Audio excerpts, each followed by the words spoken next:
Hello అండి, అందరికీ నమస్కారం. Welcome back to my channel pure thoughts. So ఈరోజు మన స్టోరీ వచ్చేసి మిస్టర్ ఆరిగెంట్ విలన్ పార్ట్ 5.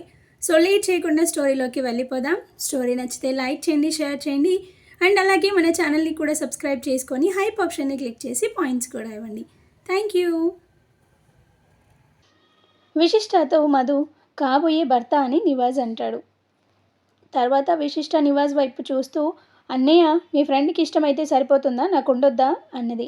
నివాజ్ వెనకే వచ్చిన వాళ్ళ అమ్మ నాన్న మధుని చూస్తూ నవ్వారు. వాళ్ళ నాన్న వచ్చి మధుతో, ఏరా మధు, ఎవడ్రా వీరా అంటే నీకు తెలుసా అనగాని మధు విశిష్ట వైపు చూస్తూ, తెలుసు మావయ్య అంటుంటే, వాళ్ళమ్మ, ఏంటని మీరు కాబోయే అల్లుడిని పట్టుకొని ఏరా అంటారు అన్నది. విశిష్టకి ఏం అర్థం కాలేదు. వాళ్ళమ్మతో, అమ్మ మీకు ఇతను తెలుసా అని ఆశ్చర్యపోయింది. నివాజ్, విషి, నీకు అసలు జరిగింది చెప్తా విను అంటాడు. మధు, నివాస్ నువ్వు ఆగరా, రేపు ఆ వీరాని పట్టుకున్న తర్వాత నేనే చెప్తా తనకి అని అనగానే విశిష్ట మధుతో, చూడండి మీరు మాటి మాటికి ముందు వీరాని పట్టుకొని ముట్టుకొని ఇలాంటివి కాదు, సూటిగా అడుగుతున్నా, అమ్మ నాన్న అన్నయ్య మీకు కూడా మా ఇద్దరికి పెళ్ళి కుదిరిందా? పెళ్లి చూపులు అవ్వకుండా పెళ్ళేంటి, పోనీ లవ్ మ్యారేజ్ కూడా కాదు, అసలు నన్ను అడిగారా అని గట్టిగా అడుగుతుంటే వాళ్ళ ఇంట్లో వాళ్ళు ఆశ్చర్యంగా చూస్తున్నారు. అడిగేది విశిష్టానేనా అని. ముందు వాళ్ళ నాన్న అందుకొని, విషి ఎప్పుడు ఏం చెప్పినా ఎదురు చెప్పావు, అలాంటిది ఇంతలా ఎందుకు కోపం అంటుంటే మధ్యలో అందుకొని, ఇది పెళ్లి విషయం నాన్న, మీరన్నట్లు ఎప్పుడు ఎదురు చెప్పలేదు, అలా అని నా అంగీకారం లేకుండానే పెళ్ళంటున్నారు, అసలు ఇతనెవరు, అయినా చదువుతున్న నాకు పెళ్ళేంటి అని గట్టిగా అనేసింది. విశిష్ట అంత కఠినంగా మాట్లాడడం కొత్తగా అనిపించింది. వాళ్ళ ఇంట్లో వాళ్ళు ఆశ్చర్యంగా చూస్తున్నారు. మధు మాత్రం నవ్వుతూ ఉన్నాడు. నివాస్, మధు నీకు నవ్వెందుకు వస్తుంది, ఇది ఇలా అరుస్తుంటే అని అంటాడు.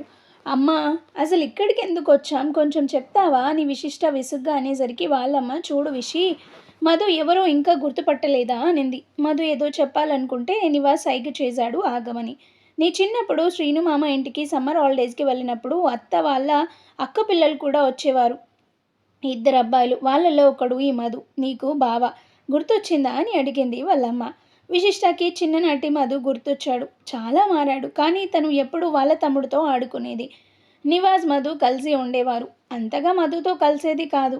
ఆమె ఇంకా చెప్పింది, పోయినసారి నిన్ను శ్రీను మామయ్య ఇంటికి పూజకి రమ్మంటే రాలేదు, అప్పుడే వీళ్ళమ్మ నాన్న అడిగారు నిన్ను మధుకిమ్మని, మధు కూడా వచ్చాడు ఆ రోజు, పోలీస్ ఆఫీసర్ ఉద్యోగం, మన వాళ్ళే, ఇంతకన్నా ఏం కావాలి, అందుకే సరే అన్నాం అన్నది. మధు విశిష్ట దగ్గరకు వచ్చి, విషి, అంతకన్నా ముందే నేను నిన్ను చూశాను, నేను సిటీలో జరిగే ఇల్లీగల్ కేసుల గురించి ఎంక్వైరీ చేయడానికి వచ్చాను, వీరా మీద డౌట్ వచ్చి మీ ఏరియాకి వచ్చాను, అప్పుడు చూశాను నిన్ను, మీరు ఈ ఊళ్ళో ఉన్నారని తెలీదు, అందుకే ముందు నిన్ను చూసి నువ్వో కాదు అని ఫాలో అయ్యా. నివాస్ కనిపించాడు. అలా మీ ఇంటికి వచ్చా, నువ్వు లేవు, తర్వాత పిన్ని వాళ్ళ ఇంట్లో ఫంక్షన్ రోజు రాలేదు, పెళ్ళికి నాకు కొంచెం టైం కావాలి. విశిష్ట మధుతో, మరి మీరు మా అన్నయ్య ఫ్రెండ్ అని నన్ను చూడగానే ఇష్టపడ్డారు అన్నారు అన్నది. అది నేనే అలా చెప్పమన్నానులే అంటాడు నివాస్. విశిష్ట వాళ్ళ నాన్న, విశిష్ట నీకు ఏది మంచో మాకు తెలుసు, అయినా పెళ్ళి అనుకున్నాం కానీ ఇప్పుడు కాదు, నీ చదువు అవ్వాలి అన్నారు. విశిష్టకి అంత అయోమయంగా ఉంది. మధు ఇంకా ఏదో చెప్పట్లేదు. ఇలా కాదు, ఇప్పుడు కాదు, నాకు టైం వస్తుంది, అప్పుడు చెప్తా అనుకొని, సరే నాన్న మీరు ఎలా అంటే అలా, అమ్మ తొందరగా వంట చేయి, తినేసి నేను మధు బయటికి వెళ్తాం అన్నాడు నివాస్. ఆమె సరే అని వెళ్ళింది. నివాస్ టీవీ ఆన్ చేయగానే అందరూ అందులో మునిగిపోయారు. విశిష్ట వాళ్ళ అమ్మ దగ్గరకు వచ్చి, అమ్మ ఈ విషయం చెప్పడానికా మన ఇంటి నుంచి ఇక్కడికి వచ్చారు, అదేదో మన ఇంట్లో చెప్పొచ్చు కదా పెళ్ళి ఫిక్స్ అయిందని అని అడిగింది. దానికి ఆమె, ఆ విషయము నాకు తెలియదు మధు, ఇక్కడికి రమ్మన్నాడని నివాస్ చెప్పాడు, విశిష్ట వెళ్ళిపోతుంటే వచ్చి హెల్ప్ చెయ్యి అన్నది. ఎంతైనా కాబోయే అల్లుడు కదా, నువ్వే ఉండు అనేసి వెళ్ళిపోయింది విశిష్ట.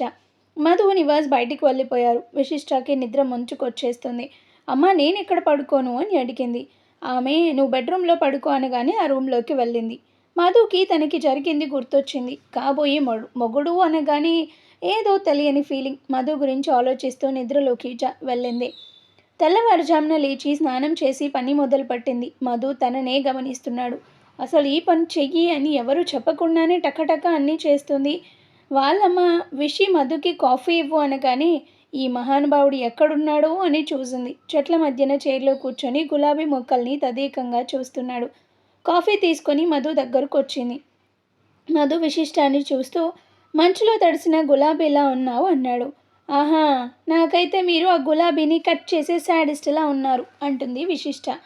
అని వెళ్ళిపోతుంటే చేయి పట్టుకొని దగ్గరికి లాగాడు. ఇద్దరి కళ్ళల్లోకి ఒకరు చూస్తూ ఉంటే సారీ విషి నేనింకా ఆగలేను అంటూ బుగ్గ మీద ముద్దు పెట్టాడు మధు.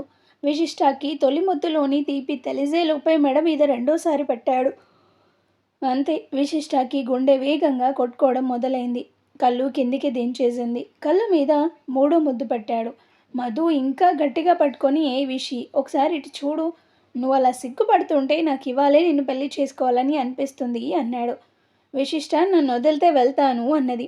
మధు నవ్వుతూ ఇప్పుడు చెప్పు సాడిస్ట్ నేను అన్నాడు. విశిష్ట సాయంత్రం చెప్తా ప్లీజ్ వదిలేయండి అనగానే నెమ్మదిగా వదలగానే పరిగెత్తింది. కాలేజ్ టైం అవ్వగానే నివాస్ బండెక్కింది విశిష్ట. వాళ్ళ అమ్మ నాన్న వచ్చి జాగ్రత్తలు చెప్పగానే విశిష్టకి ఇంకా టెన్షన్ పెరిగింది. మధు వచ్చి మీ కాలేజ్ దగ్గర నేను ఉంటాను భయపడకు. ఇంకోసారి చెప్తా విను. వీర వచ్చి పిలవగానే రానని చెప్పు. వాడు బెదిరిస్తాడు. భయపడుతూ వాడితో వెళ్ళు. కొంచెం దూరం వెళ్ళగానే కాపాడండి అని పెద్దగా కేకలు వెయ్యి. మేము వచ్చి చూసుకుంటాం. కానీ విశిష్ట భయంగా ఒకవేళ మీకు దొరక్కపోతే ఆ ఛాన్స్ లేదు. ఖచ్చితంగా మీ వెనకే ఫాలో అవుతామని చేయి పట్టుకొని నేనున్నాను అని అన్నాడు. విశిష్టకి కొంచెం ధైర్యం వచ్చింది. బాయ్ అని చెప్పి బయలుదేరింది.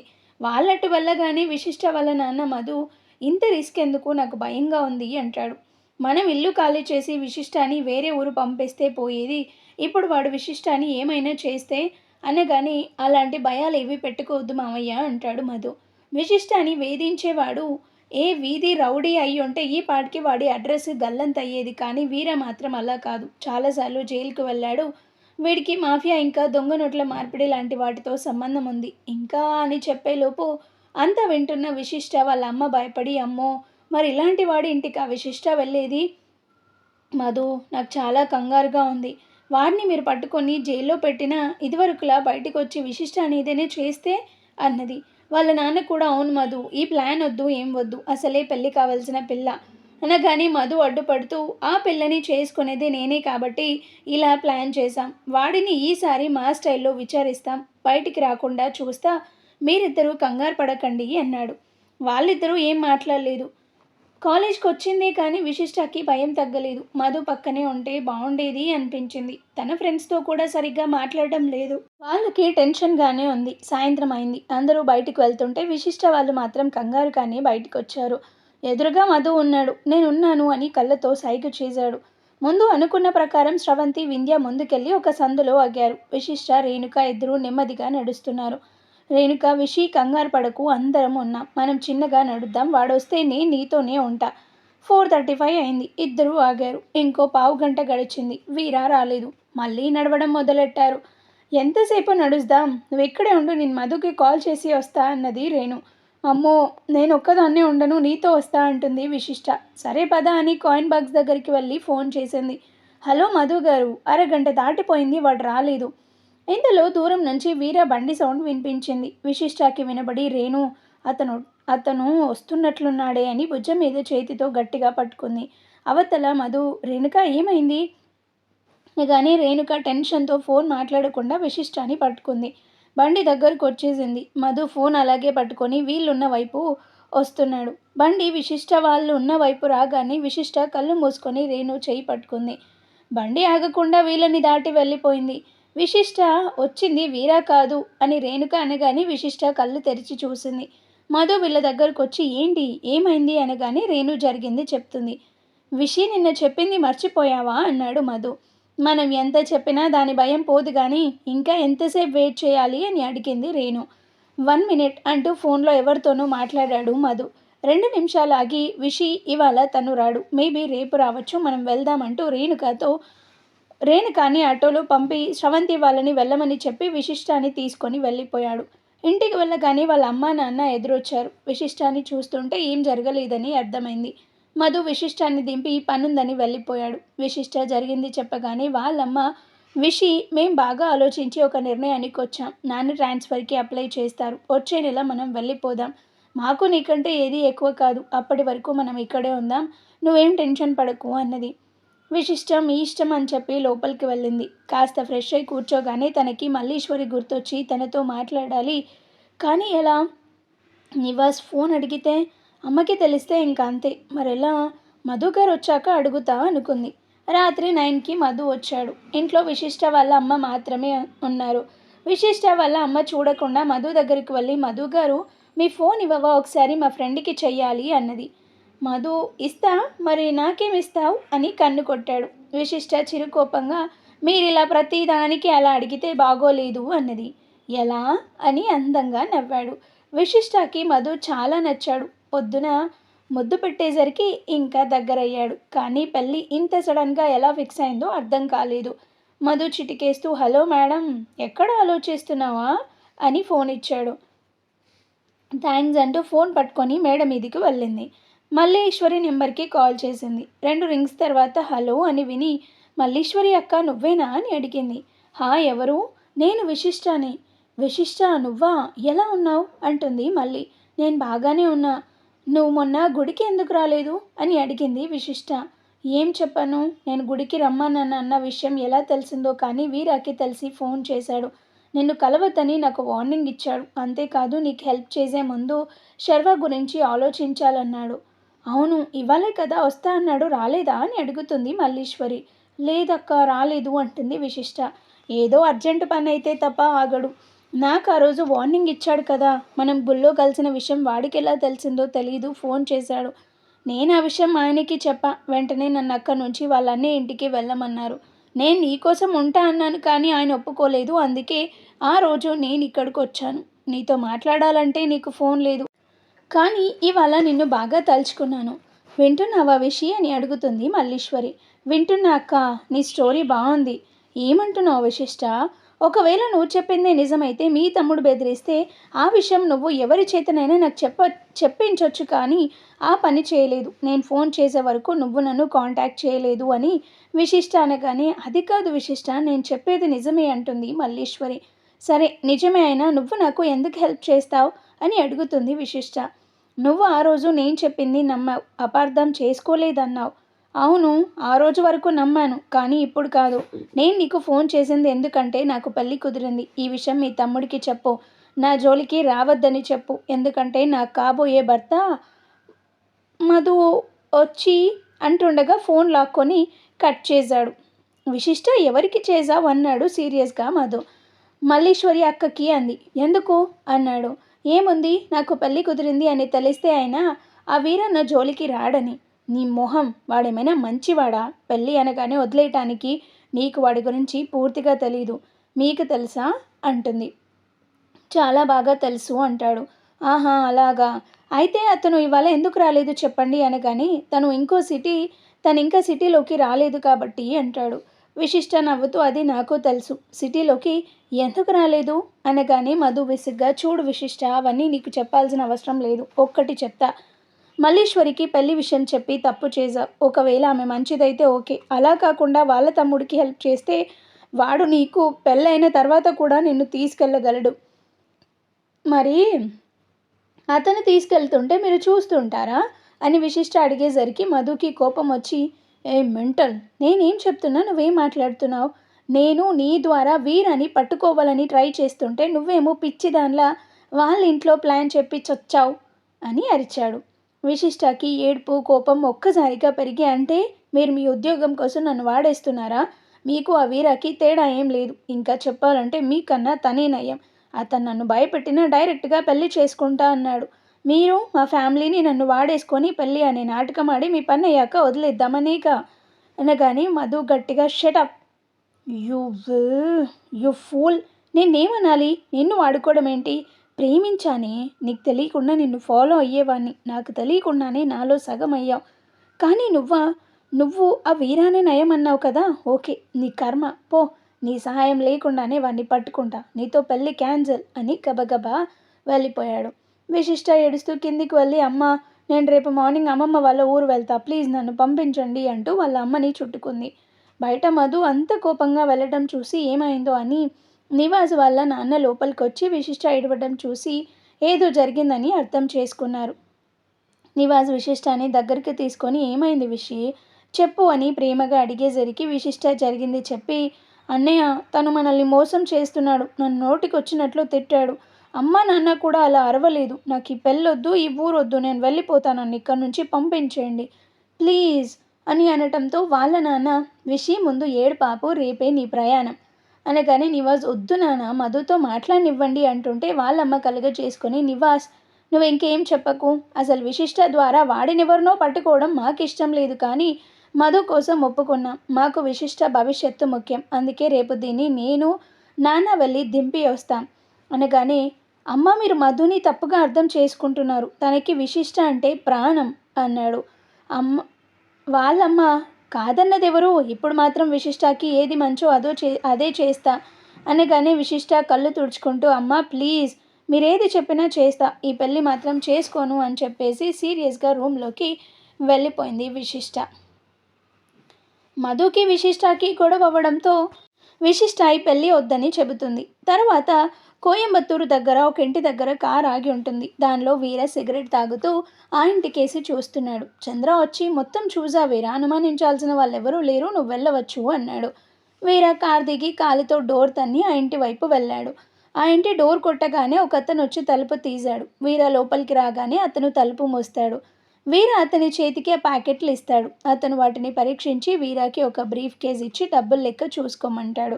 వీర డబ్బులు కౌంట్ చేద్దామని ఒక కట్ట తీయగానే పై నోటు ఒరిజినల్ ఉండి మిగతావి డమ్మీ ఉంటాయి. వీర కోపంగా తలెత్తి అడిగేలోపు నెత్తి మీద వెనుక నుంచి ఎవరో గట్టిగా కొట్టడంతో స్పృహ కోల్పోయాడు. ఇక్కడ విశిష్ట రూమ్లో కూర్చొని ఏడుస్తూ ఉన్నది. ఛీ, ఆ వీర వల్లే ఇదంతా. ఏ నిమిషంలో నా లైఫ్లోకి వచ్చాడో కానీ అన్నీ కష్టాలే. అసలు అమ్మ నాన్నల్ని అనాలి. ఆ వీరతో చూస్తుంటే మధు గారిని తెచ్చారు, చస్తుంటే ఇంకా గారు అనాలా? ఆ మధు సచ్చినోడు, మధు పంది, మధు దున్నపోతు అని తిట్టుకుంది. పొద్దునేమో తెగ ముద్దులు పెట్టాడు, ఇప్పుడు తిడుతున్నాడు అనుకుంటూ ఉంటుంది. వాళ్ళ అమ్మ వచ్చి, విషి అన్నం తిందురా అనగాని, నాకేమొద్దు, నన్ను వదిలే ప్లీజ్ అన్నది విశిష్ట. అలా అంటే ఎలా అంటూ పక్కన కూర్చుని తల నిమురుతూ, నీకసలు కోపమే రాదు కదా విషి, అలాంటిది మధుతో అంత గొడవ ఎలా పడ్డావు? నువ్వేదో తింగరి పని చేసుంటావు, అందుకే తిట్టి ఉంటాడు. అయితే మాత్రం పెళ్ళొద్దంటావా? చూడు విషి, నిన్ను దూరం పంపేది ఆ ఎదురింటి కుర్రాడి నుంచి తప్పించడానికి. మేం మా అమ్మాయిని బెదిరిస్తున్నాడని పోలీస్ కేసు పెడతాం, మీరు జైల్లో వాడిని పెట్టుకోండి అని మీ నాన్న మధుతో అన్నాడు అని చెప్పింది. దానికి తను తన కారణాలేవో చెప్పాడు.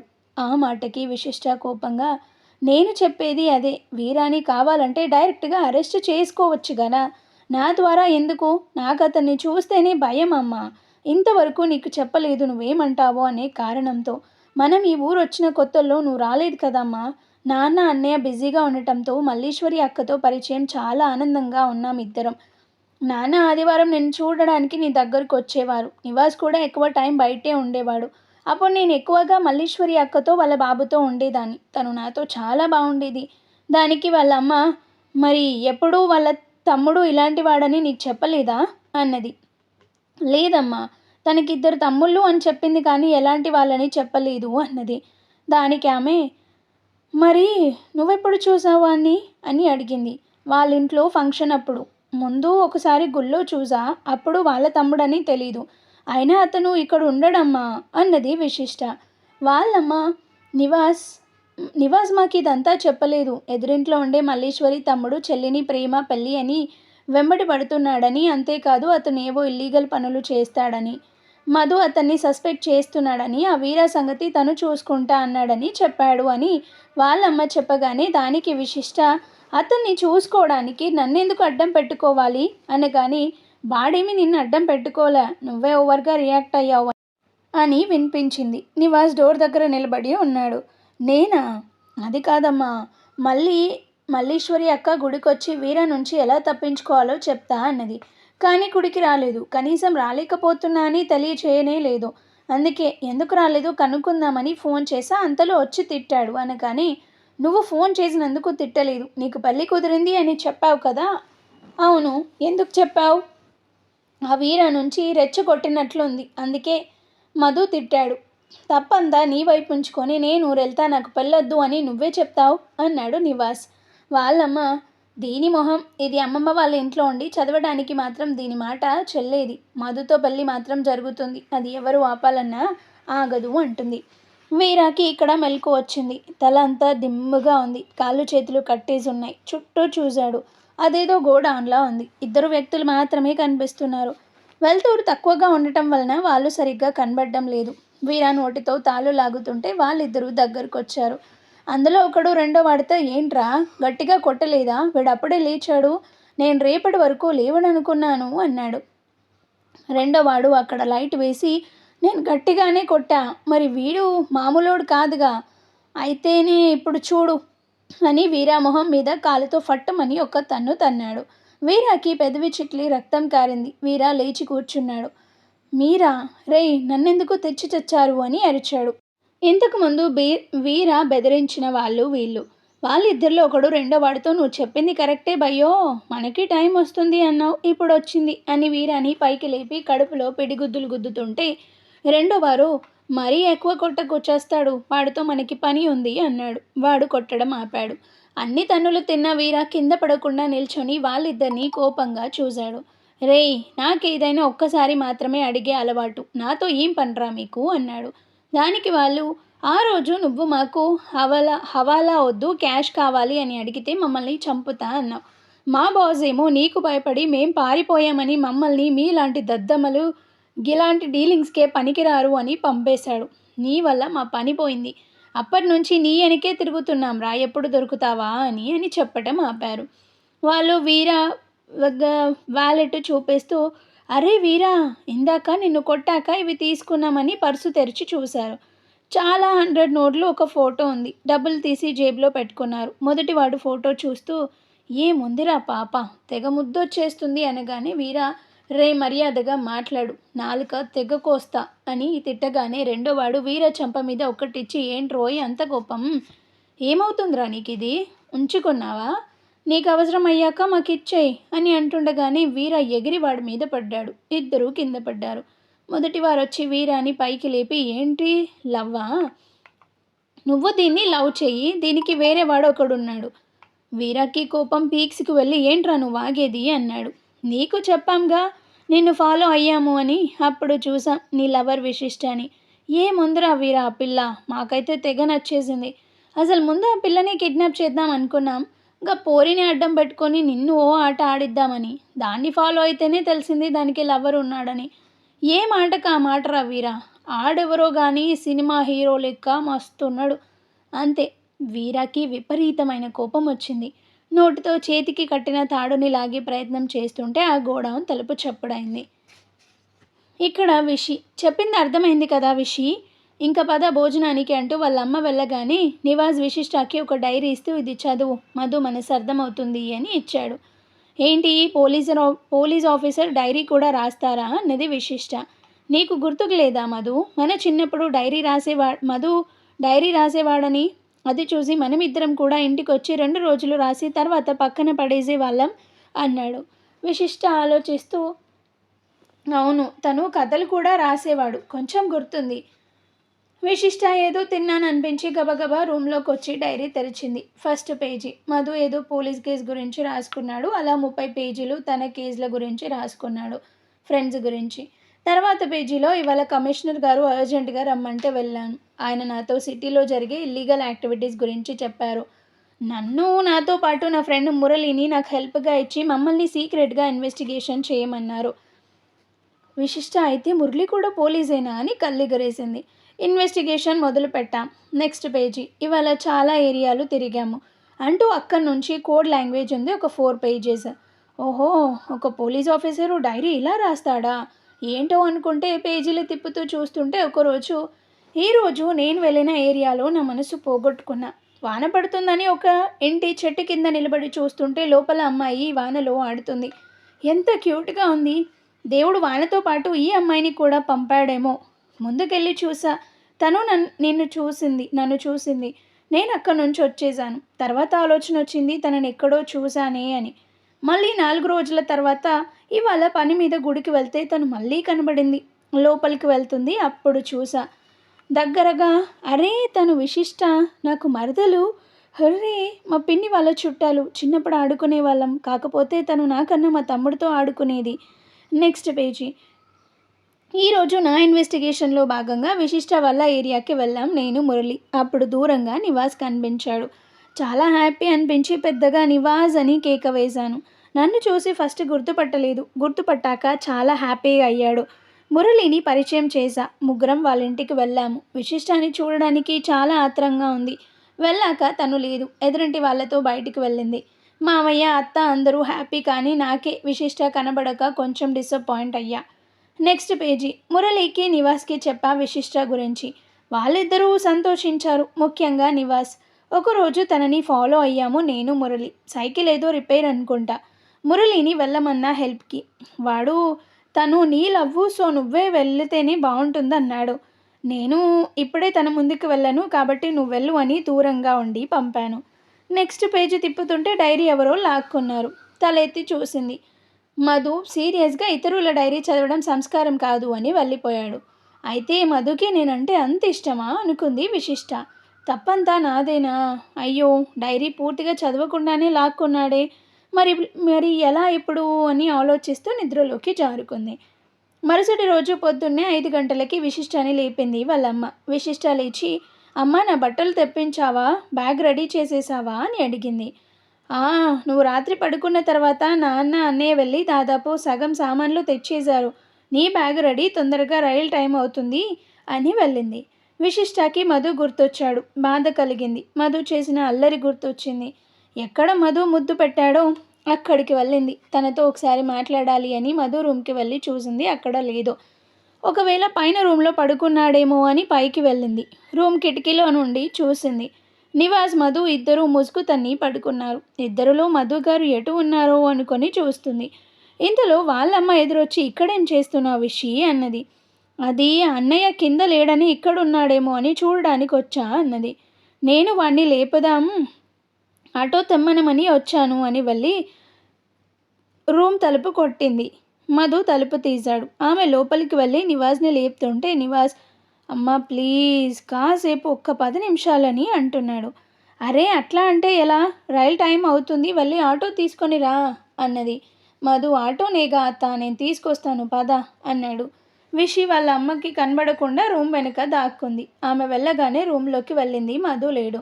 బాత్రూంలో వాటర్ సౌండ్ వినిపించింది. విశిష్ట రూమ్ బయట నించుంది. మధు రూమ్లో నుండి బయటకు వచ్చి అక్కడే ఉన్న విశిష్టాన్ని చూశాడు.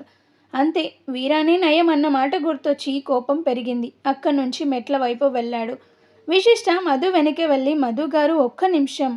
మధు విని మూడ్లో లేడు. మెట్లు దిగుతున్నాడు. మధు గారు ప్లీజ్ ఒక్కసారి ఆగండి ప్లీజ్ అనేసరికి ఆగి వెనక్కి చూడకుండా ఏంటి అన్నాడు కోపంగా. మధు కన్నా ఒక్క స్టెప్ పైన ఉంది విశిష్ట. ఐఎమ్ సారీ మధు గారు, రాత్రి ఏదో పిచ్చిగా వాగేశాను, ప్లీజ్ ఒక్కసారి ఇటు చూడండి అన్నది. మధు వెనక్కి తిరిగి, చెప్పండి విశిష్ట గారు, ఏంటి అని అడుగుతాడు. నాకు రాత్రి కోపం వచ్చి ఏం మాట్లాడానో అర్థం కాలేదు, సారీ. అసలు మనం గొడవ పడడంలో అర్థమే లేదు. ఆ వీరా కన్నా మీరే.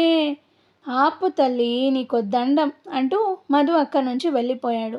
చీ, అనవసరంగా గొడవ పెట్టుకున్నా. ఇప్పుడు ఊరు వెళ్ళకుండా ఎలా ఆపడం అనుకుంటుంది విశిష్ట. ఏదో తిట్టాడే అనుకో, అంత కోపం రావాలా నాకు? కాబోయే మొగుడు కదా అని ఆలోచిస్తూ ఉంది. మధు ఆటో తెచ్చాడు. లగేజ్ ఆటోలో పెడుతున్నాడు. విశిష్టాన్ని గమనించడం లేదు. నివాస్ కూడా లేచి వచ్చి బండి తీసి, రేయ్ నేను వీళ్ళని రైలు ఎక్కించొస్తారా అన్నాడు.